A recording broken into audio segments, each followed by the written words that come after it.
के जन्म पर एक हम बहुत ही प्यारा सा एक सोहर गीत लेकर आ गए हैं। कृपया प्लीज़ अच्छा लगे तो लाइक कमेंट करके बताइए कैसा लगा और आगे बढ़ाने की कोशिश करिए।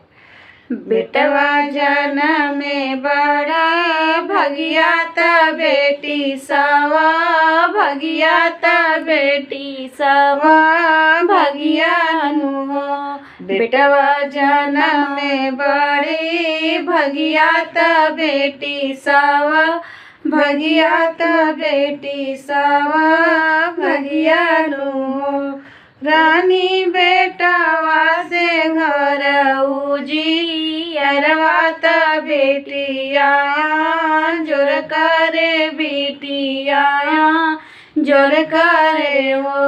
रानी बेटावा से घर उजियरवा ता बेटिया जोर करे बेटिया जोर करे हो।